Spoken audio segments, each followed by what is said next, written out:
Thanks for staying with us. The program is still The Conversation on Lagos Television. As Nigeria commemorates the Armed Forces Remembrance and Celebration Day, it is important to recognize that the cost of nationhood has been borne not by just men of the armed forces, but also by countless civilians. In reflecting this shared sacrifice, we are reminded of the words of the first Nigerian president, the late Dr. Nnamdi Azikiwe, who once said, and I quote, "No sacrifice is too great for our great nation." Now, these words speak to the collective price paid by both the men of the armed forces and countless civilians in the ongoing story of our dear nation, Nigeria. To discuss our topic with me today, remembering Nigeria's fallen heroes, I have with me a lawyer and a public affairs analyst, Shakiru Omolaja. Thank you very much for joining us on the program. Thank you for having me. Okay, and now, Happy New Year. Oh yes, I wish you the same. So let's talk about the Armed Forces Remembrance and Celebration Day. Why is this day, significant in Nigeria's national identity? I think the significance is in telling those who have the great task of keeping us alive, while some of them are still alive, that we appreciate them. They are not working in vain. That yes, somebody has to do this difficult task of bearing arms, of facing certain death. Because when you sign on to become a soldier, it is like you are signing your own death warrant, as it were. The ultimate price could be paid, not that you must pay it.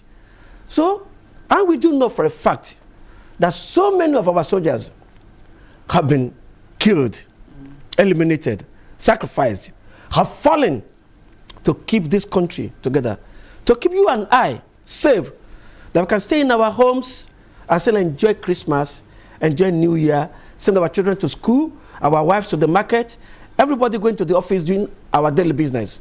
Some persons have paid the ultimate price to make this possible. So it is good that we remind them every year. Nigeria set aside January 15th for this celebration. And I like your intro, saying we are not celebrating just those who are dead. Those who are alive too, we are celebrating them. And this might jolly well encourage some of them to be valiant, to put in more, not necessarily to die, but to save the country and eliminate the enemies of the country. So I think that's the reason why it is to be celebrated. Okay, in my intro, I also mentioned that we had countless civilians who also lost their life, when it comes to fighting for our country, Nigeria. I want us to talk about the civilian heroes now, not just the men of the armed forces. Where shall we begin to talk about the heroes of Nigerian democracy? Is it before independence? After independence? The 1996 coup? The 1966 coup? The struggle for June 12? The NSAS? And such things. You know, it is numerous, innumerable people who have sacrificed their lives. Not just men, valiant women. Shall we begin to talk about that? I want to be careful because I'm on air. The appellation I want to put on our mother, Mrs. Ransom Kuti. Reading about her, reading about women like Gambo Sawaba. Honestly, I encourage our viewers at home to go and read about these women who gave voice, very, very strong voice, to feminism and struggle in Nigerian politics. Ransom Kuti, Fumilayo Ransom Kuti, was the woman who brought about the universal suffrage for women. Until a struggle, women were not reckoned with. They could not vote. They were not politically relevant. But she made a lot of sacrifices. Margaret Ekpo from Calabar, Cross River State, is also there. Gambo Sawaba from the north is also there. And we have men, of course. Our father, Herbert Macaulay, before independence. Those who struggled. Our soldiers who fought in the Second World War, who went outside Nigeria, different parts of the world. They went to Burma, the land. And it was because of this participation in the Second World War that their eyes were open and they came back. We could jolly well and efficiently, competently govern our country, administer our country. We want independence. We have people like Anthony Enaoro, of course our father, Nnamdi Azikiwe, Chief Obafemi Awolowo, Ladoke Akintola. How many of them shall we remember? Men who fought. And along the line, unfortunately, the 1966 coup came up, where some men, either rightly or wrongly, and some of us think now, wrongly, took up arms and killed so many persons from a particular part of the country. And then there was a counter coup. In the counter coup, today we should remember, and maybe we can learn from this. Bravery, loyalty, and I'm talking about a gentleman called Benjamin. No, not Benjamin Adekunle now. Adekunle Fajuyi, who, the head of state during the counter coup, was an Easterner, an Igbo man, who some people call Igbo man, Aguiyi Ironsi. He was visiting Ibadan, visiting the governor of Western Region, Adekunle Fajuyi, when the coupists traced him to Ibadan. And they told Adekunle Fajuyi, we are not here for you. We want the head of state. He said, this is my guest. I can't, if you cannot leave him, you will have to fall with him. He said, so be it. How many of us today will do that? That's a big lesson. And he gave his life. They took the two of them, they killed the two of them. He said he would rather do that than be a disgrace to his family, to his race, and to Nigeria. And they killed the two of them. Now, again, we have people like Murtala Ramat Muhammad, who looked at the way the country was being governed. He staged a coup against Yakubu Gowon. I think that was 1975. By February 13, 1976, he was assassinated by Bisala and Timka. And it was Murtala Ramat Muhammad that raised our consciousness, our integrity as Nigerians. Perhaps you look so young, you wouldn't know about this thing we call Y, which was later introduced by Muhammadu Buhari. I know. Yeah. No, maybe you were told because I read about it. But okay, I read about it. Okay. You look so young. Don't worry. People will know now. Right? Yes. I'm old school. Yes. So, the way gets indiscipline. I'm at 50. Now, with Murtala Ramat Muhammad, Nigerians knew what was called self-discipline.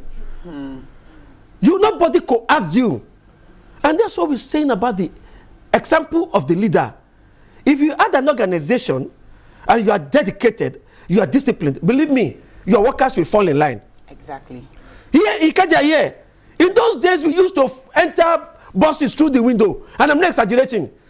In the days of Molue, before the Molue stopped, some of us were already inside the Molue. And through the window, this is Kaja. Wow. Because the vehicles were very few and far between. And you had to get to your destination. So but with the consciousness brought in by that exemplary disciplinarian, unusual disciplinarian, he was assisted by a non-nonsense man. Today, Diagbo. He was not smiling. You just could. Go and ask civil servants who are still alive. If you were not at your table at a particular time, you were a goner. Though some later criticized him that he was too harsh in his reform, that he sacrificed a lot of persons who otherwise should not have been sacked. So such a man too is to be remembered. He was murdered. He was on his way, I think, to Jumat service at Obalende when they waited for him. I think it's Mercedes Benz with the we still have it at the National Museum. Yes, with exactly. the bullet holes and such things. Yes. Then, can we talk about the recent fallen heroes? Fallen heroes. So that the younger ones, like that Joy, the ones that they will remember. like Joy can remember, yes. And like you. Like Joy. Then we can talk about the hero. I'm repeating myself. The hero. Yes. That has stabilized democracy for us today. We should talk about MKO Abiola. Before we talk so much about MKO Abiola, we should also talk about his wife, Kudirat Abiola. Exactly. Who took up like Ransom Kuti, like Gambo Sawaba. And she was a polyglot. She was such a gifted woman. She could speak Hausa fluently. She took up the struggle. This road, Ikeja here, now called Kudirat Abiola Road, yes. Oregu Road, was where she was murdered. Yes. Because she was trying to realize the mandate of the freest and fairest election in Africa, won by her husband. Okay. And then Moshood Olawale Kashimawo Abiola himself had to pay the price that we may have this our democracy. Okay. He had to fall in the struggle. That he won the election, there's no doubt about it. Yes. And then he now was left with the option to stand by his mandate or to take to his heels and form a government in diaspora. Okay, so in your view, are Nigerians, doing enough to honor these fallen heroes that you have mentioned? Are we doing enough? Apart from celebrating the Armed Forces Remembrance and Celebration Day, are we doing enough as a people? Well, are we doing enough to honor them, to remember them? How well can we really honor somebody who is gone, who is dead, other than to name monuments after them? We have the Moshood Kashimawo Abiola Stadium in Abeokuta. We have other national monuments named after them. We have the Kudirat Abiola Way. Yes, that's your former Oregu Road. And but are we doing enough? Maybe we are not, and maybe we are. And how do I mean? The struggles they died for. Like, let's go back so many years, even though you're asking me to keep it recent. There was a gentleman in the East, in the Niger Delta, Isaac Idakaboro, who started the struggle that the Niger Delta, that was laying the golden eggs for the finance, for the economic well-being of Nigeria, should be well treated. But Isaac Idakaboro was also killed. People like Kensaro Wiwa were also killed. So these ones, are we doing enough to remember them? And what will I say? The struggles they died for, the emancipation they died for, the better Nigeria they died for. Do we have a better Nigeria today? That's a big question. That's, I think, the only way we can honor them. What are some of the things that Abiola died for? He wanted education for all of us, from primary to tertiary level, affordable homes, affordable transportation. Are we doing enough? I think we are not doing enough. But certainly, we can do far better. The Nigerian dream, they are the mind, could still be realized. Maybe we have started the journey, but we are not halfway of the journey yet. Okay, so how can remembrance activities, strengthen patriotism for and unity for a diverse country like Nigeria? How can remembrance activities strengthen unity and patriotism? And patriotism. Bearing in mind that we are a diverse country. Maybe I should look at it this way. Remember, those who are fallen, they are gone. Yes. And we see how people are still agitating. If people who are still agitating today are able to see how well the members of the family of those who are fallen are taken care of, how their children, their wives are not made paupers. I'm sorry to say this, but I think I would rather refrain what I had in mind. When Muritala Ramat Mohammed fell, his wife could still marry. It was still toastable, if I may use she was still toastable, if I may use the word. Was she able to settle with some men? Not exactly. I think she runs a garden now where people go to have peace of mind and such things. What legacy, what care, state policy is looking after her? And we will have done a disservice to this our discussion if we failed to remember Bola Ige, a serving minister of the Federal Republic of Nigeria, not a disgraced attorney general like we are having now, an attorney general that was given the trust of the country and who now has such terrible allegations of graft.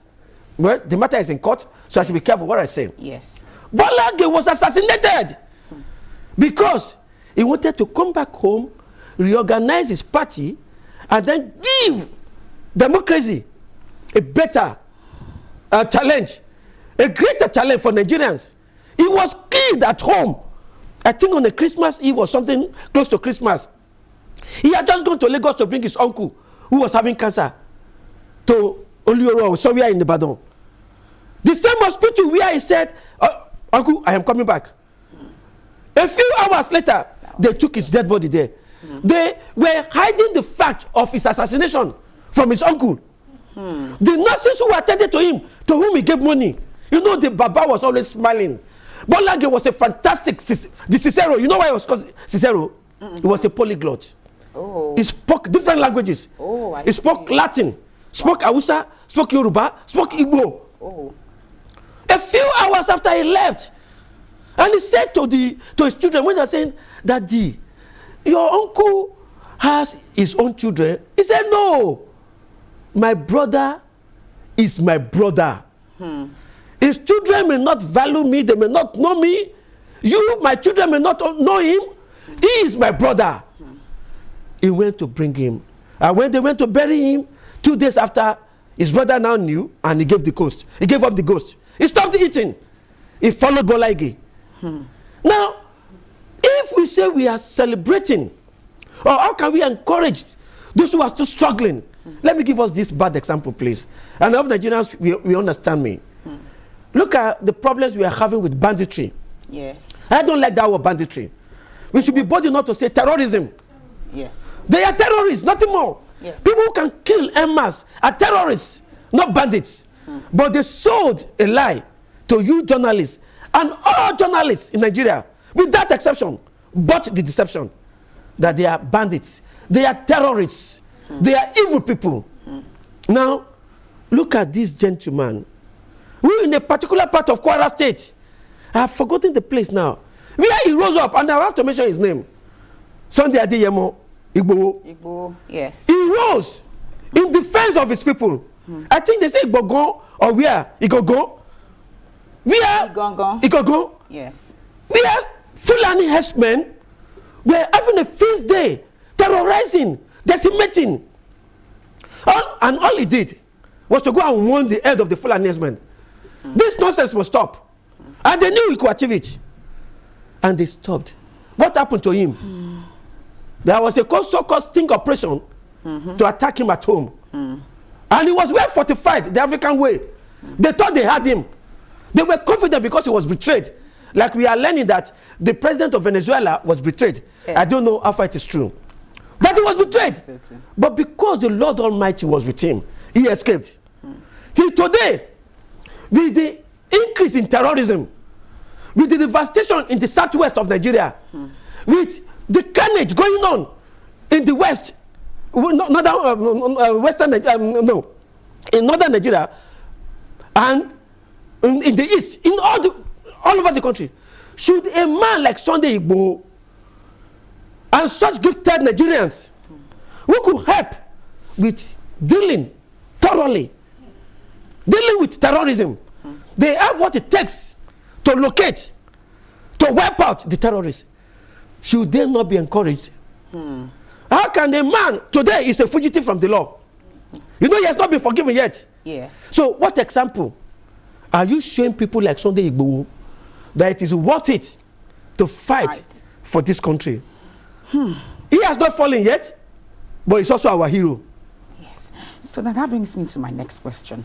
Do you think that the welfare of serving and retired, military personnel and civilian heroes, do you think that those who have died as a result of national service, the welfare that we place on their lives and their families, does it reflect the value we place on the sacrifice that they did for this nation? I like your question, and I'm troubled by the question, because you bring out something that's very, very deep, something very practical, something that you challenge the conscience of our leaders.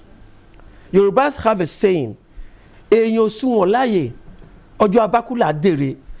meaning you are not valued while you are alive. It's only when you are dead, when you are gone, that they begin to sing tributes and pay homage to you. Have you not seen videos that should make you cry? Videos that have made some of us cry, of soldiers showing us we are being paid 50,000 naira. They are not feeding us. Look at what we are facing. No, the soldiers were not being unpatriotic by crying out. They are just showing you the terrible nature of our politicians. How many of our politicians, when they have headache or earache or toothache or whatever, health challenge, still have the confidence to visit any Nigerian hospital to be treated? Look at how much our politicians, our leaders, are voting for themselves to buy SUV. And they are saying this SUV we are buying, we cannot buy Nigerian-made car. We must take Nigerian money outside Nigeria to fund other economies. Now, how encouraging is that? Have you not seen our policemen? How tattered some of them are? Look at some of our soldiers. So it is a lie. It is a terrible lie to think that presently that our soldiers, who, like I said earlier, are facing certain deaths, they are not paid when and as they should be paid. And what are they being paid? Soldiers who are at the war front, should they be getting anything less than 2 million naira per month? How much is your life worth, my sister? Exactly. How much is my life worth? How much can you really pay? While I'm alive, I could be a billionaire. But if I've chosen a job, then you can be sure that hunger, what my family will eat, should never be a worry to them. Exactly. But today, it is a tragedy. Hence, you see soldiers, you see policemen, you see military men who are able to betray. I'm not saying that is to be encouraged. You are likely to remember this very sad story. There was a policeman who was discovered in Ikorodu, somewhere around Ebute, opposite the First Bank there. What was this policeman doing? He was selling the bullets in his custody to armed robbers. And he was replacing the bullets with stones.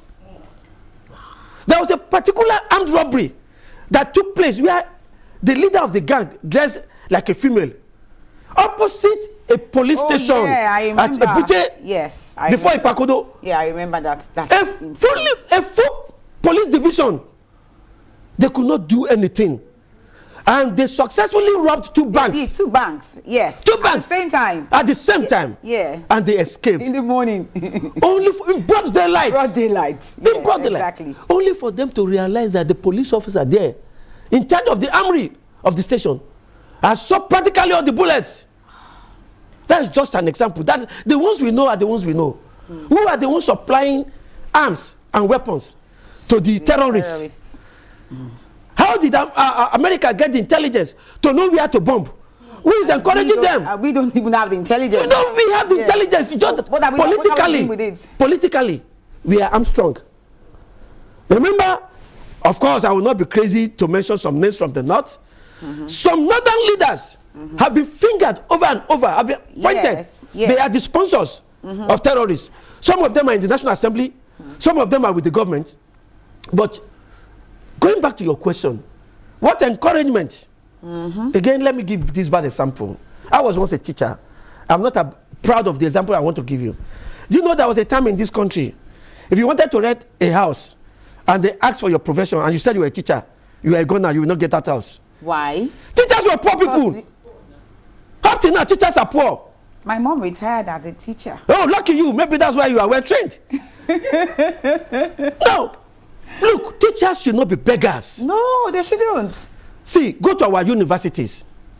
Go and look at the rickety nature of some of the vehicles the so-called professors and lecturers are riding. Shouldn't we have a national policy? And I hope somebody will mention this to the government. Shouldn't we have a national policy that let there be made Nigerian vehicles available to all our lecturers, to all our teachers? Let them pay by way of mortgage. Some of us have to go to Ode Oniri to be able to buy a car, where we buy a piece of ironmongery that is capable of self-propulsion. And then we have politicians, having the latest SUV, doing nothing. The latest SUV is not just the latest SUV. They will vote money this year for SUV. Yes. Next year, when some of us are buying cars that are 20-year-old and we are proud that we are car owners. They are buying the latest edition. They are buying. Some already have 2028 edition that is yet to be released. so, sir, my sister. Yes. What encouragement do you therefore give to those who are thinking, but I like to be a soldier. I like that uniform. I like to fight for my country. I like to fight for my country. Even if I'm not a soldier. See, if you've not been to America, your friends who have been to America, and those of us who know the airport where we have not been to America, do you know how veterans in America are treated? They are celebrated. Yes. On the streets of America. Them. When they enter a public bus, they are celebrated. Now, talking about celebration now, yesterday, the federal government, I'm going to read this headline so you can react to it. Yesterday, the federal government conferred national honors on fallen hero Uba. And we have other soldiers too. Should I just read the first paragraph? Yes, go ahead, so that we can... So the federal government has conferred national honors on 7 personnel and veterans of the Nigerian Army, including a brigadier general killed by terrorists. Now we are using the word terrorists. Terrorists. Because they accused us of using the word bandits now. Terrorists in Borno State, in recognition of gallantry, sacrifice, leadership, and service to the nation. So let's talk about this. It's not enough in commemoration of these years Armed Forces Remembrance Day. That is posthumous. Yes. Honoring him. Yes. How about those who are still alive? Let us again go back to history. Some great works that you journalists are doing. There was a revelation of how our policemen are trained. Allow me to mention the name of the station. By Channels Television.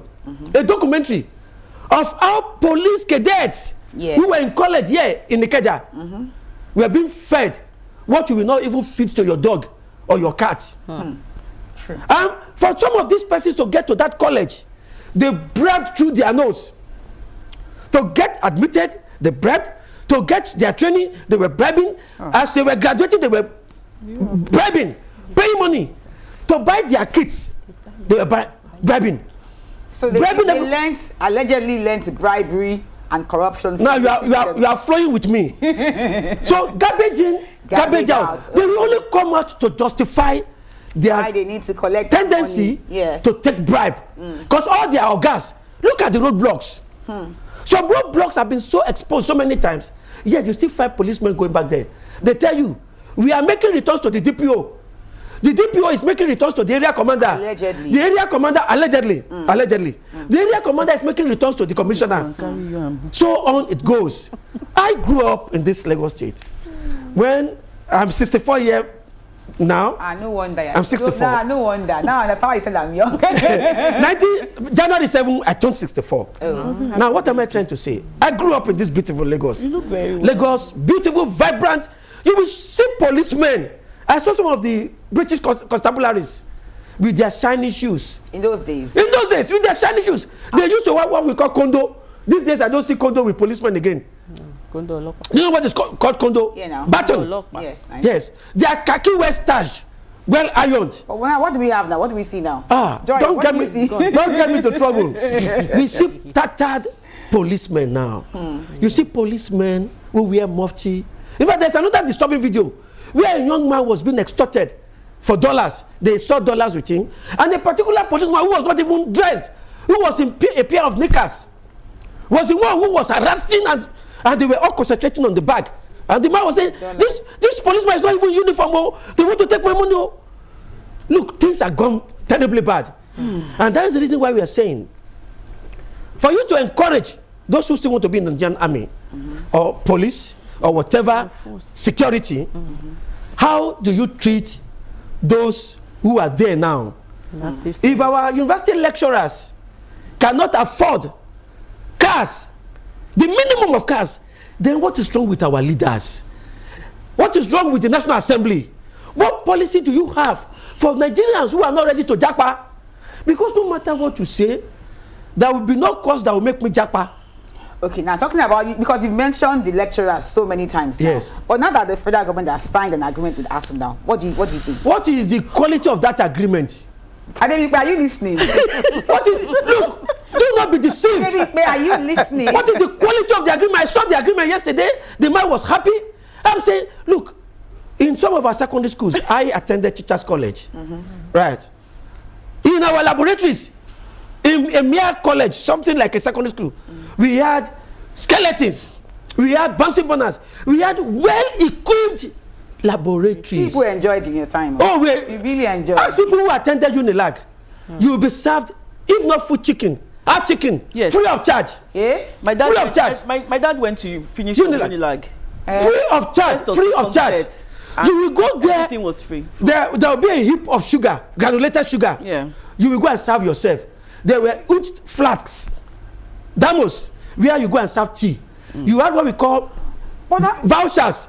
Our leaders enjoyed all this, so why can't they give it to us? That is the reason why they are not patriotic.